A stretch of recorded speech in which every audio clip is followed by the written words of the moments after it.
Some action for you there in the MPFL. Well, matches are ongoing right now in the Nigerian Professional Football League, a big league, where Group A and B are fighting for honors. We'll be giving you results of those games as they actually unfold in the subsequent edition. But right now, let's talk about the FIFA Club World Cup. Welcome you on the show, 360 Sport on Trust TV. I am Adeni Ajishafe. We quickly look at Morocco. Right now, they are the host of this year's edition, talking about 2022 rather, of FIFA Club World Cup taking place there. And it will be starting today. Al Ahly will be facing Auckland City of New Zealand. The opening ceremony of FIFA Club World Cup will be exceptional, according to a Moroccan authority, because they want to make sure they make statement. Morocco are right now trying to make that particular country a hub of hosting competition when it comes to football. They are also bidding for 2025 Nations Cup. But right now, they are battle ready over there, the city of Tangier, where Auckland versus Al Ahly, the runners-up in the CAF Champions League, right now be fighting for honors in that particular competition. 7 clubs will be fighting for honors over there in Morocco. Let's look at the participating teams, the 7 teams that will be participating at the Club World Cup. We have Wydad Casablanca, we have Seattle Sounders of USA, Real Madrid from Spain, Flamengo of Brazil, you have Auckland City from New Zealand, Al Hilal of Saudi Arabia, and Al Ahly of Egypt participating. Well, good one. At least we have 2 teams from Africa, Al Hilal, Al Ahly rather, Al Ahly and Wydad Casablanca. Well, you have Al Hilal from Saudi Arabia, Auckland City, Flamengo of Brazil, Real Madrid, Seattle Sounders from the US MLS, that is Major League Soccer. 7 teams will be fighting for honor in the 2022 FIFA Club World Cup that will be taking place in Morocco. But for today, it's going to be between Auckland City FC versus Al Ahly. Who wins this particular battle? Hopefully, they will do well. Looking at the fact that all the teams from the North African side are representing Africa, talking about Al Ahly and also Wydad Casablanca, will be able to do us proud. And right now, we hope that they will do it. From there, I'll give you information concerning that particular competition coming up, starting from today. It will end on 11th February. Now, we move away from there. Let's quickly talk about some games played. The FA Cup, we saw matches being played. Blackburn Rovers are coming to beat Birmingham City at home. They did well. They egged them in that particular game. You just have to look at Blackburn's they really show class against Birmingham City, who were at home, but they couldn't win that game. Good one for Blackburn Rovers in the FA Cup 4th round replay. And now Blackburn Rovers will be going to the 5th round. They are ready to move on and showing that class against Birmingham City. They really deserve some thumbs up there for Blackburn Rovers, who were formerly in the EPL, but right now they are battling in the Championship, and also Birmingham City also fighting for honors in the Championship. But from the way it is, it seems Blackburn Rovers are battle ready to face other teams in the FA Cup 5th round. While giving you an update concerning that game, another one also happened. We look at the EFL Cup, where Newcastle United also were able to defeat, they were able to win that game against Southampton. They pipped them, and it was a good one in the second leg after they showed their class against Southampton. Right now, the team called the Magpies are celebrating the fact that they were able to scale through in the AFL Cup. Some people call it Carabao Cup. Well, semi-final, second leg. Good one for Newcastle United, who right now have actually kicked up with another player called Anthony Gordon there, who will be adding more spark to that team from the way it is right now. Newcastle are really edging well in the EFL Cup. And also, not forgetting the fact that when it comes to EPL, they are among the top, and they are fighting for the top 4. Hopefully, they can make it. To talk about the Magpies at St. James Park, they were able to upstage Southampton in that particular match. Now, let's talk about Italia. Well, Inter Milan also did well against Atalanta, while Nigerians were hoping that Ademola Lookman would add to his goal tally, but he couldn't do it as the team lost that game, where Damian was the scorer for Inter Milan as they edged Atalanta 1-0 at the San Siro. Giuseppe Meazza, as it's called, in the Italia Coppa Italia there. Good one for Inter Milan, and right now they edge Atalanta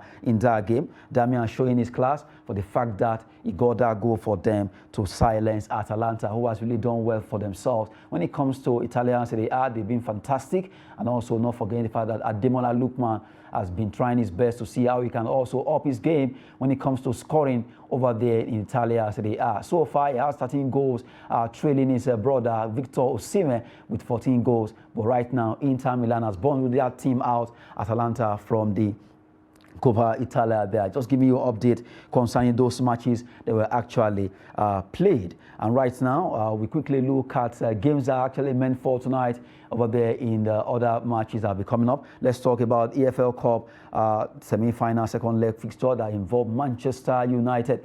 Manchester United will be fighting hard against Nottingham Forest. Although they've done it before, they've won the first leg 3-0, silencing them. But right now, would they be able to do it again? Nottingham Forest will be hoping that they can turn things around, but it's very, very tough for them because right now the first leg is really, really going against them deeper, because I don't know how they would do it. Scoring 3 goals or even scoring 4 will be very difficult against a rejuvenated Manchester United, where Rashford is really holding sway and a lot of other players are edging ahead to join him, making sure the Red Devils are really doing well when it comes to EPL and also in the cup competition. So in the EFL Cup, Manchester United really will be hoping that they will add more by adding more wounds to more wounds to the wounds of Nottingham Forest by winning this particular encounter in the EFL Cup there. Just giving you an update of the matches that will be coming up for this evening over there in Europe. And we also talk about Spanish La Liga fixture, where Barcelona will be playing away to Real Betis. What will Barcelona be offering? They are topping the table, and they have at least that edge to make sure they win this game. But right now, we know how tough Real Betis can be when it comes to La Liga. They are not giving up. They are hopeful that they can do it, and it's going to be a tough one as Barcelona will be playing against Real Betis. Who will win this game? The answer is actually going to be answered. The question is going to be answered by the players of both Barcelona and Real Betis. A tough one, but it is very, very achievable for Barcelona, who are right now coasting home in the La Liga Santander there, ahead of Real Madrid, who are second on the log. And you look at them trying to see how they can upstage every other team by winning the La Liga for this time. Xavi has been doing a lot of good work there, and also all the team players working together to see how they can better the lot of the Blaugranas, as they are called over there in Spanish La Liga. Now, let's quickly talk about, Germany. We talk about German DFB Pokal. Let's look at the result before we look at the fixtures also. Well, Paderborn, they lost against Stuttgart, and you have Wolfsburg losing against Union Berlin in that game. It was like a swap of results. You have Stuttgart winning 2-1 in an away game, good one for Stuttgart, and you have Union Berlin winning at home against Wolfsburg 2-1 also. So from the way it is, Union Berlin and VfB Stuttgart have actually moved ahead to another round of the German DFB Pokal, as they call it in German language. Well, right now, good one for Stuttgart and also Union Berlin. For some fixtures that will be coming up, let's look at those ones that involve 1899 Hoffenheim against RB Leipzig. A tough match there. RB Leipzig will be looking at, can they do it against Hoffenheim? It is very possible, but it's going to be a tough one because Hoffenheim are also not pushovers.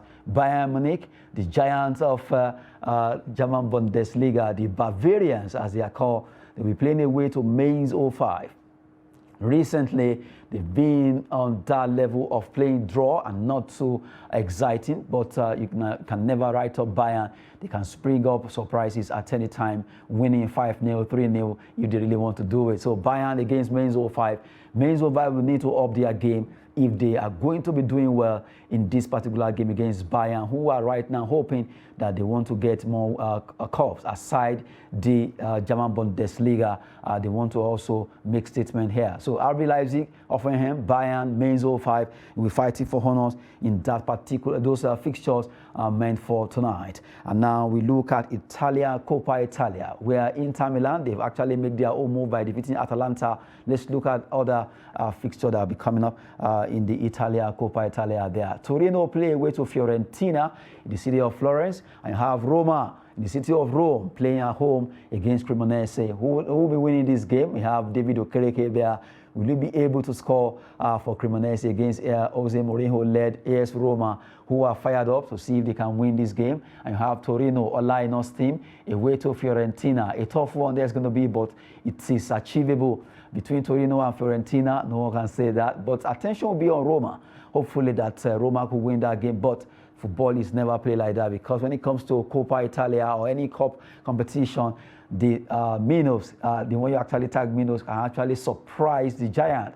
So Roma must be very careful not to be complacent against Cremonese, because they could actually fall them when it comes to football. Giving you updates concerning those matches that will be coming up. And now we go to France. Matches will also be coming up in France tonight. Let's look at those games that will be played. PSG will be playing. 10 matches are up for grabs. We look at Angers versus Ajaccio, Clermont against Lille. You have Nantes, Moses Simon versus Marseille, who right now will not be too happy because they wanted to get Terem Moffi, but they couldn't get him. Reims will be playing against Lorient without Terem right now. What would they be doing without their former striker? Troyes will be away to Toulouse, while you have Lens will be at home to host OGC Nice, who right now want to see what Terem Moffi, the player they just got from Lorient, what will he be adding to that team? OGC Nice, hopefully, let's see if Terem Moffi will be starting and at least scoring tonight. From where he stopped scoring over there in Lorient, scoring about 12 goals. He will be at least flying his street now. Just a couple of days ago, he was in Lorient, but right now he's in southern part of France, where he will be showcasing his talent for OGC Nice. What a way to go in transfer. And right now, Terem Moffi will be fighting for honors for OGC Nice. Lyon, they will be at home. Olympique Lyonnais, as they call them, will be hosting Brest, and you have Monaco. Monaco, the Principality, will be hosting Auxerre there. And you look at Montpellier versus PSG, big one for the big boys there. PSG right now, you have Messi, Mbappe, Neymar, all of them are battle ready. Can they defeat Montpellier? So a couple of years ago, they won the French Ligue 1. They want to fight hard against PSG, who are always with their star players, Mbappe, Messi, and also not forgetting Neymar and other array of stars who are ready to showcase a lot of talent against Montpellier. Reims will be without Sulemana, who has moved away to join Southampton. Sulemana, the Ghanaian player, has moved, and now they will be hoping that they can do something huge without him against Strasbourg. Looking at the fact that Strasbourg also, they know what it takes to play against Reims. Those are the games slated for tonight in the French Ligue 1. Matches will be tough because they want to make sure they win their games. 10 matches in the French Ligue 1. As we just brought to you there, those games that will be up for grabs in the French capitals there. Now, quickly, we move away from France. Let's talk about some stories trending. It was a big one for transfers deal deadline day from one country to the other. But we need to talk about a Nigerian who did well for Remo Stars, and now the 18-year-old player has been snapped up by Inter Milan. Inter Milan unveiled Remo Stars midfielder Ebenezer Akinsamiro. Akinsamiro, fantastic player who has been doing so well, wonderfully with Remo Stars right now, but he has moved to join Inter Milan. Real Madrid also came calling for this talented player, but it was the Nerazzurris who got the signature. 18-year-old right now has joined the under-19 team over there in the city of Milan, where it was unveiled. And good one for Remo Stars, able to pull this particular string. And right now, the young star has moved to join Inter Milan. Nigerians are waiting to see, is this going to be another star player? Remember when Obafemi Martins moved quietly to Italy with Reggiana before he moved to join Inter Milan? No one saw that coming before he break out alongside Adriano and really made a lot of name for himself. And now we have another Nigerian there now talking about Akinsamiro, who will be joining the other Nigerians who has actually applied their trade with Inter Milan. Joel Obi played there. We have Victor Unsofo, who also played for Inter Milan. Another Nigerian, not forgetting Kanu Nwankwo, though his only didn't end too well before he moved to join Arsenal. But right now, Ebenezer Akinsamiro has moved to join Inter Milan. And we hope to see that this young lad really at least get a stellar performance with the under-19 teams of Inter, and now that he has moved to join from Remo Stars. Congratulations to him, and hopefully we want to see him getting better in the color of the Nerazzurris. She's talking about transfer now. We're talking about two Nigerians. We call them Tolu Arokodare and Paul Onuachu. Genk right now, Genk signs Tolu Arokodare from Amiens to replace Paul Onuachu, who joined Southampton. Onuachu joined Southampton, well, on the deadline day, and also quickly they make a move for Genk, rather Amiens player. His name is Tolu Arokodare. Right now, Arokodare joined them from France to replace Paul Onuachu. Onuachu will be hoping to add more sparks to the EPL. He scored 14 goals with Genk before he moved to Southampton. And you have Tolu Arokodare also from Amiens. He was able to score 8 goals before he was actually snapped up by the team called Genk over there in Belgian Jupiler League. He will be playing history with Genk. And let's see how he will be painting Jupiler League with a lot of goals. Talking about Tolu Arokodare, who actually like a swap deal, although swap between Genk and talking about Southampton. Well, from the way it is, hopefully the Nigerians are able to make all the transfer deadline day deal. We want them to perform well. We hope that they will do well. Wishing them all the best. Tolu Arokodare, who has been in Europe for years, right now we're playing with Genk. We'll be able to step into that big shoe led by Paul Onuachu, and also hopefully Onuachu will get his act together over there at St. Mary's for Southampton. Well, while we're talking about transfer deals, a lot of transfer deals that happened just yesterday. We look at Chelsea. Chelsea has been a lot of stories right now concerning Chelsea. They have got a lot of players. They signed a lot of players. You look at Noni Madueke, £30.7 million. Mikel Modri, 89 million. You have David Datro Fofana, Andre Santos, Beno Badiashile, Malo Gusto, Joao Felix, also on loan. You have Enzo Fernandez moved for £107 million. Still talking about transfer now, just giving you an update concerning this. British transfer record was smashed on deadline day as January transfer window ended with Premier League clubs having spent £2.8 billion during the 2022-2023 season. Total expenditure by top flight in January is £815 million. More than £275 million was spent on deadline day before the window closed for English club. On Tuesday, you have Premier League record £270 million, the second highest summer spent by any club in the world after Real Madrid, £292 million in 2019. In total, Chelsea accounted for 37% of the total amount spent by Premier League clubs in January. What a way to go for the Blues, Chelsea. And you have a biggest transfer of January window.